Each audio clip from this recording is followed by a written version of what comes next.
So recently I was on YouTube and I had came across this video on Modern Day Debates channel.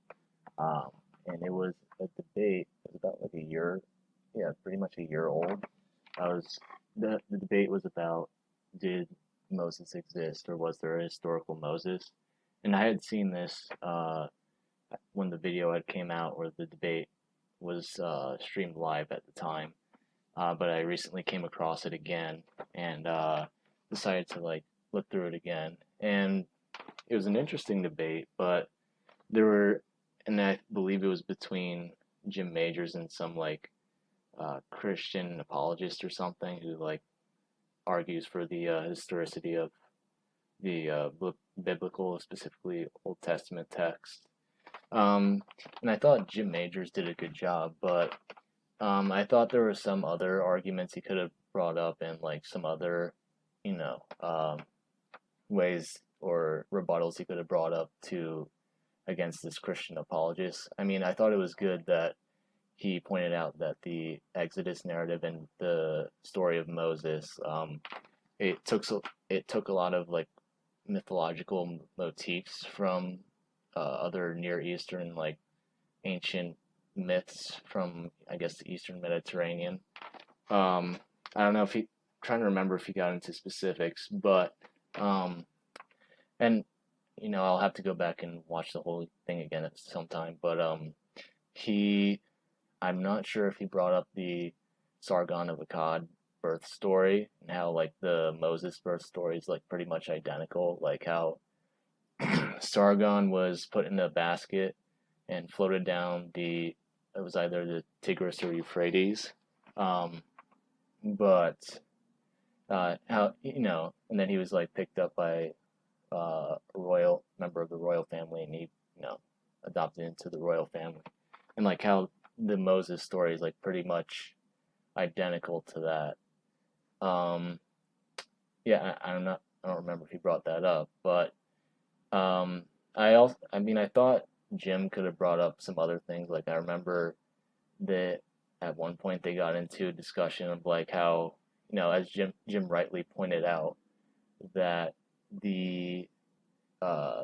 Exodus text was written centuries, if not pretty much a millennia after the events it seeks to describe. Um, and and then this Christian apologist like kept saying like, oh, uh, I've studied some Hebrew, and if you look at Sinaitic script, like it's an early sort of like written script from the Sinai that archaeologists have found in the Sinai Peninsula. And he's like, oh, it could have been written at this time. And then Jim Majors had to point out like, if you look, he was bringing up a comparative example, like if you compare the like let's say with English, like if you compare like a Shakespearean play and like the language used in that versus um, a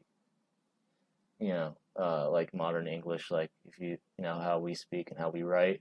you'll notice that like Shakespearean English is like way more archaic, and you can tell it's from a different time period. Same thing with the biblical text, and so that's how scholars can tell when a biblical text, or because a lot of the Old Testament texts are compilations of different traditions and uh, rewritings and edits of various texts. um they're able to tell like when approximately uh a uh like something like the Book of Exodus was, like the majority of it was like compiled and written based on the type of Hebrew that was used. And he was referring to classical biblical Hebrew, which is from about the 8th to 6th century BCE. um and but then like if I remember correctly, the Christian apologist was sort of blurring the lines and saying, "Oh, it could have been, if you look at Hebrew, archaic Hebrew versus Sinaitic versus classical, it could easily have been written before. We just don't have the evidence yet." And again, I don't remember exactly what he said, but he was basically making that point that scholars can't really tell, like if something is like from the 8th, or if something, or like the text like the Exodus was more archaic, or from like the 8th to 6th century, and that it could be from like the late Bronze Age. But I thought at that point, Jim Majors could have brought up how there is, for lack of a better term, like a transitional fossil of a inscription called the Gezer calendar, which basically it's an inscription from, it's like the southern Transjordan, like Judah area, that like basically records like when farmers have to plant, and that like the cycle for farmers each year, like the planting season, and then when the wet season is. Um, and I thought he could have brought that up, and like how that's kind of inconvenient to the argument that Hebrew could have been written in the late Bronze Age in the form that it's written in the Old Testament, because scholars like are still arguing whether the Gezer calendar is archaic Hebrew or Paleo Hebrew, or like late Canaanite. Like it's so similar to both. I personally think it's late Canaanite, but based on the text itself, or the inscription, it's very, you can tell it's very different than like classical biblical Hebrew. Um, and so I thought he could have brought that up. But staying on the Gezer calendar, like based on the language in that inscription, I think the evidence is clear that it's late Canaanite, and obviously Hebrew is a language descended from Canaanite, like Phoenician. And that's also a reason why scholars debate: is it Paleo Hebrew or is it late Canaanite? But I thought that should have been brought up to show that you can tell when something is an older, either Canaanite or Paleo Hebrew script, versus like classical biblical Hebrew, like what's used to what was the language that was used, or the script that was used for the majority of the Old Testament. And there's also post-exile Hebrew that's got a lot of what scholars call Aramaeanisms, which are due to like Aramaic becoming the lingua franca of the Persian Empire post Babylonian exile. Some of the influence of Aramaic creeps into like biblical Hebrew texts post exile, but that's a whole nother subject. But so like scholars are able to tell like if something's classical biblical Hebrew, and there is also archaeological and inscriptional evidence from like Josiah's reign, and like from Hezekiah's reign to Josiah, pre like Babylonian exile, of Hebrew inscriptions from Judah, and like they're more similar to, and the language used in that is more similar to like the biblical Hebrew texts such as Exodus than either one of those is to like something like the Gezer calendar. So based on like the language and like the linguistic evidence of comparing the inscriptions from 7th 6th century BCE Judah, Hebrew inscriptions from 7th 6th century BCE Hebrew, to the biblical text, and the comparing those to the Gezer, something like the Gezer calendar, that shows that something like the majority of the book of Exodus, if not all of it, was written probably at the earliest during Josiah's reign into the Babylonian exile. But and by the way, there are texts or like small like pieces of literature or text within the Bible that a decent amount of scholars can date to a more archaic period, like early Iron Age, like maybe 1000 BC, such as the Song of Deborah, and they can do that because they can tell the Hebrew used in that text is archaic, like, and they can tell things like the Gezer calendar or like late Canaanite, possibly Paleo Hebrew, and are quite different than something like, the classical Hebrew used in the majority of the Old Testament, and the post-exile Hebrew used as well. But definitely thought the Gezer calendar could have been used as evidence. Also, I noticed that the archaeological record of both Egypt and the Levant, specifically Israel-Palestine, was not used, or Jim Majors didn't really bring it up. And I thought that's like some of the hardest evidence that can be used in debates, such as like, did Exodus happen, or was there a historical Moses? Because it goes hand in hand. Like, if the archaeological record shows that the Exodus did not happen, and by extension, like the conquest of Joshua's conquest did not happen, most likely, or pretty certain that figures such as Moses and Joshua did not exist. But he could have brought up things like the fact that there were, for a brief summary and like sort of to paint the picture of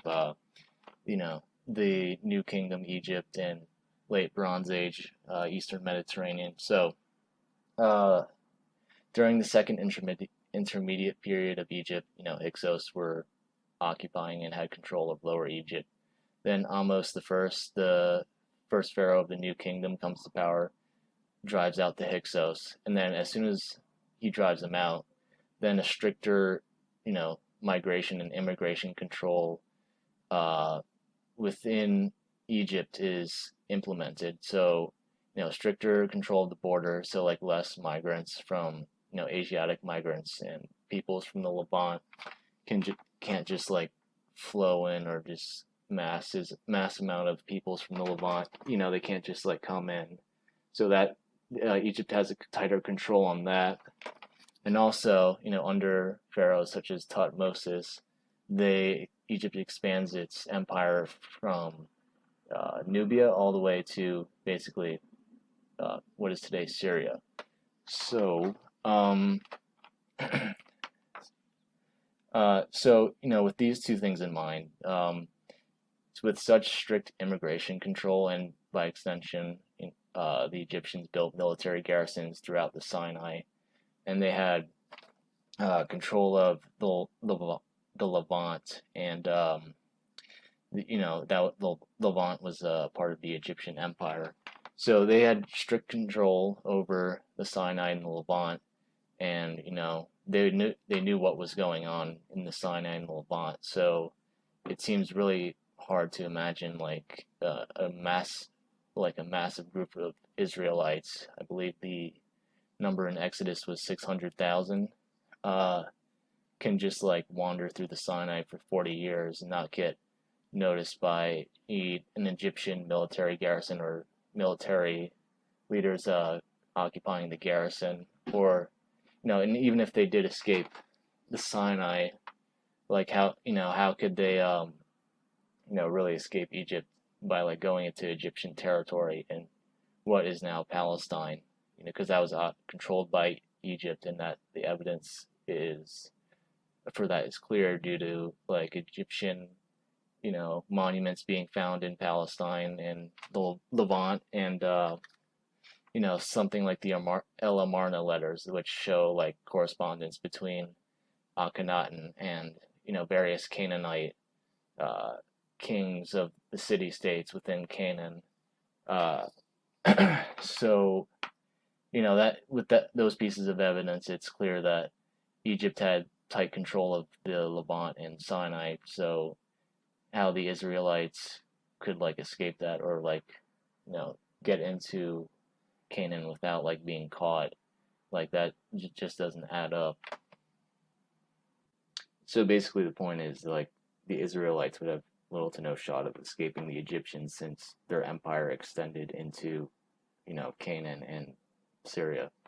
But also, if a large group of Israelites did leave Egypt and like escape, archaeologists would see like a massive like demographic shift, or decline in, at the very least, some lower Egyptian cities or settlements. And archaeologists are able to tell like approximately what the population size of various cities and uh, regions are of various like ancient cultures. So like a mass amount of Hebrew is or Hebrews slash Israelites that like leave Egypt or escape Egypt, they would archaeologists would be able to see that there was a decline in the population size of certain lower Egyptian settlements.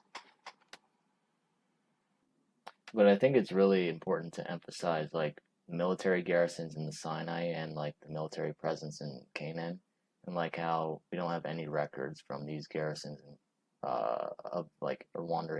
giant wandering group of Israelites. And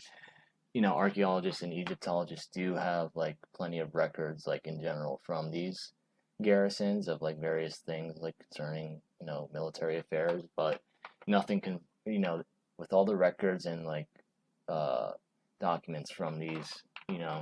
military garrisons in the Sinai that archaeologists have, not one of them like says anything about like a giant group of wandering Israelites. And I also think it's important to emphasize that the Israelites could not have escaped Egypt and like just gone into Canaan during this time period because that was also Egyptian territory. Not only do we have like a lack of evidence in this regard, concerning archaeology within the Sinai, like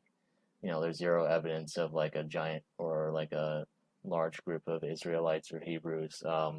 wandering and briefly like having settlements. There's no like remains of food or uh, campsites or whatever. But also there's some evidence to the contrary of the Exodus happening in terms of archaeological evidence, such as the Merneptah stele. So during the reign of Merneptah, he led a military expedition into Canaan, specifically Israel, Palestine, and this military stele or victory stele talks about how he vanquished various Canaanite city-states, and one of the names mentioned is the Israelites, and it's referred to, and like the verb used for the Israelites refers to a group of people, not like a permanent city-state. And the phrase is specifically, or this phrase specifically used is, Israel is laid waste, his seed is not. So basically, he's referring to a group of people. And because this military expedition was in Canaan and specifically Palestine, and this stele is from about 1207 BCE, around the time that the Exodus should have happened and the wandering in the Sinai should have been going on. This stele contradicts that because it places the Israelites within Canaan, and it pretty much implies that they had been a wandering group of people or like a semi-pastoral community within what is today Israel, Palestine for a decent amount, or not a decent amount of time, but they had been um, a semi-pastoral nomadic people specifically the within Canaan, not and they didn't come from Egypt. I also thought Jim Majors could have brought up archaeological evidence that concerns, where the Israelites came from and Joshua's conquest, And I know that technically the debate was supposed to be confined to Moses, the historicity and of Moses in Book of Exodus, but since Book of Joshua is, for lack of a better term, the sequel to Book of Exodus, I thought it would be relevant to like bring up how the wandering the Sinai and then the conquest of Joshua, like how both of those, like the archaeological evidence just does not support those having happened. In fact, with the Book of Joshua, it's actually contradictory because, as mentioned in the Oxford History of the Biblical World, if the archaeological evidence were to point in the direction of the conquests and like the Israelites coming from outside of Canaan, we would expect a destruction layer on the of the various Canaanite cities, such as Jericho and Hatzor, and then like a destruction layer, and then the replacement layer, or the early Iron Age layer, being a material culture that is like Egypto-Israelite, and distinctly so, since the Israelites were supposed to have come from Egypt. And also, we would need, or we would expect to see like the archaeological evidence pointing in the direction of the Israelites having come from Egypt, or at the very least, like the homeland of these invaders should be located. And also, we should be able to have like a trail or trace the route of the migration invasion, um, yet we don't have that, and the archaeological evidence doesn't show a destruction layer followed by a distinctly Israelite, Egypto-Israelite layer. What we have is like cities such as Jericho weren't even occupied during the time that the conquest of Joshua was supposed to happen. And also in terms of the material culture of the Israelites, the evidence actually shows that they were indigenous to Canaan, due to there were the similarity between the material culture of the Israelites and two previous waves of Canaanite highland settlements. So, for context, there were the early Israelite settlements have been found in like the highlands of Israel and Judah, and before that, like around 3000 BCE for the first wave, and then there's 2000 BCE about for the second wave. There were two previous waves of highland Canaanite settlement, that were Canaanite pastoral nomads that settled in the highlands. And then the third wave was the Israelites, and their material culture and the method of settlement was very similar to these two previous waves of highland settlement. In addition to these three waves of highland settlements, which the Israelite settlement in the highlands was the third wave, you also, in terms of the archaeological record, what it says of the early Israelites, basically early Israelite highland settlements, the material culture shows that they had somewhat similar to Bedouin settlements. Like the Israelite settlements were like a row of circular houses that with a central enclosed area for animals, since they had like a semi-pastoral, semi-sedentary, sometimes nomadic lifestyle. It's quite clear based on the archaeological record that the early Israelites had a very similar material culture to the late Bronze Age and early Iron Age Canaanites, in areas such as the continuation of cultic practices, burial customs, and architecture. In fact, archaeologists have even found in one of the early Israelite highland sites a golden bull statue or golden bull idol, and the bull or a golden bull is usually associated with the Canaanite god El. But usually, what archaeologists look for to distinguish the Israelites from other Canaanites is the four-roomed pillared houses and the collared-rimmed store jars. But Elizabeth Block Smith has pointed out and has made the argument that these both the four-roomed pillared houses and the collared-rim store jars have been found in other non-Israelite early Iron Age Canaanite sites, such as Izbit, Sarda, Tel Batash, and Tel Mesos. Those are, Iron Age Canaanite sites. They're not Israelite, but they have the collared-rim store jars and the four-room pillared houses. And also, the collar-rimmed store jars have been found in lowland early Iron Age Canaanite sites such as Tel Nami and Megiddo, and also in other Transjordanian plateau sites. So basically, Smith makes the argument, and I think a very good argument that the early Israelites, there really wasn't any distinguishing features or any difference between their material culture and artifacts and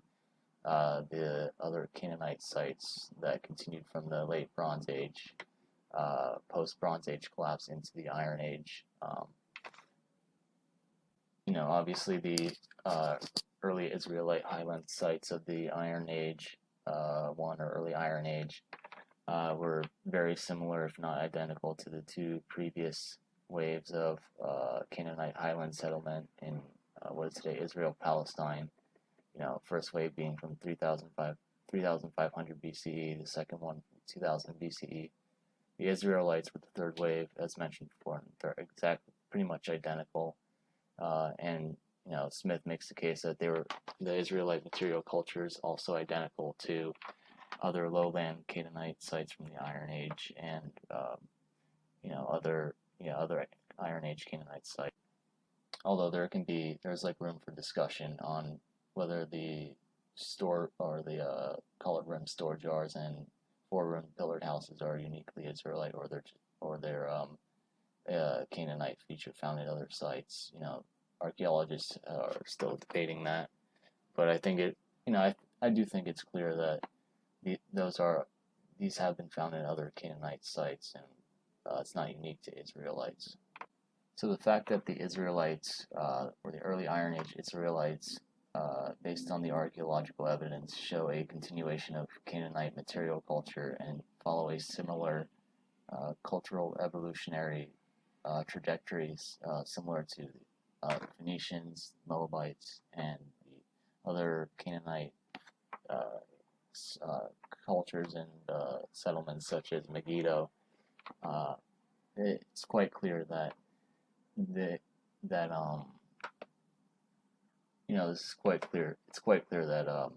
this is not only is there no evidence based on the archaeological record, there's no evidence for the Exodus or Joshua's conquest. So essentially a group of Israelites fleeing Egypt and then conquering and settling Canaan. Not only is there no evidence for that, but the archaeological record is actually contradictory to that, because it shows that the Israelites were Canaanites and that they were indigenous to Canaan. And obviously this is also demonstrated by the Hebrew language, which is descended from the Canaanite language. And I'll bring it up again. The Gezer calendar shows like that there's it's basically like a transition between late Canaanite and Paleo-Hebrew. It shows similarities to both Paleo-Hebrew and late Canaanite. But regardless, I think Jim in this debate should have. I thought it would have been a good idea to bring up the archaeological evidence that I just discussed, because it's literally contradictory to the story of, or the idea that Exodus and Joshua's conquest historically happened. And even though the debate's called "Did Moses exist?", if you can show that there's evidence that casts doubt on the historicity of Exodus and Joshua's conquest, by extension, it's highly unlikely, if not extremely doubtful, that there was a historical Moses and a historical Joshua. Also, I thought that maybe Jim Majors didn't have to go into this direction, but I thought it would have been both interesting and a good idea to bring up like the actual historical context that Book of Exodus was written in. It seemed, based on, as mentioned before, like the fact that it's written in classical biblical Hebrew, it seems that it was likely a lot of it was written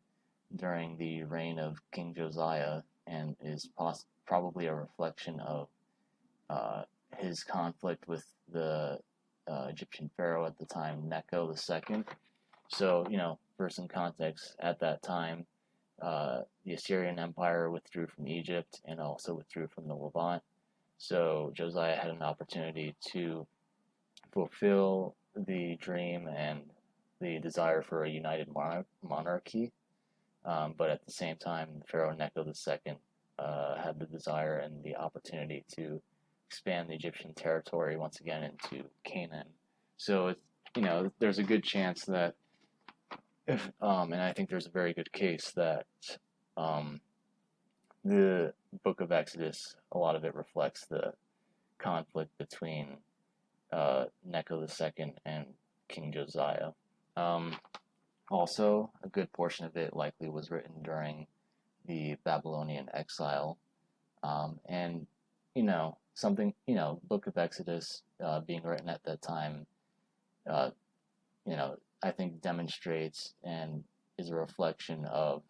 the Israelites slash Hebrews developing a national identity and a national origin story to help them, come to terms or like deal with, being in captivity. The Book of Exodus could serve the purpose of giving the Hebrews hope and basically saying like,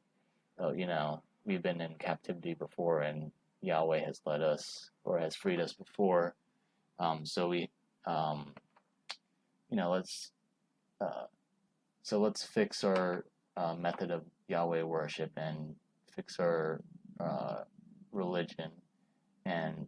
eventually we'll be freed from captivity and return to our homeland. Now, obviously, there's debate on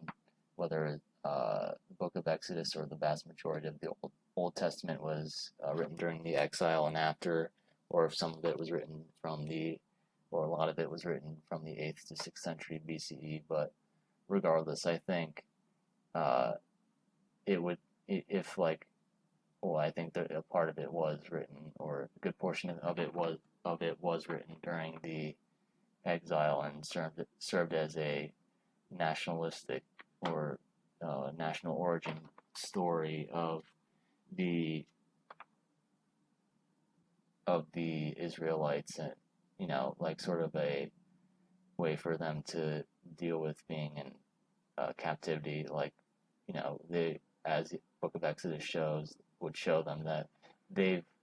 been in captivity before, away from their homeland, and it basically gives them hope to look at this story of the Book of Exodus, where like during the similar to how they were in captivity during the Babylonian exile, they were once in captivity before and away from their homeland, then they returned.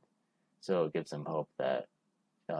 eventually they will be freed from Babylonian captivity and return to their homeland. But basically, to sum up, I thought that debate on modern day debates was an interesting debate. I thought Jim Majors did a good job. I thought maybe he could have brought up the archaeological record, the archaeological evidence, and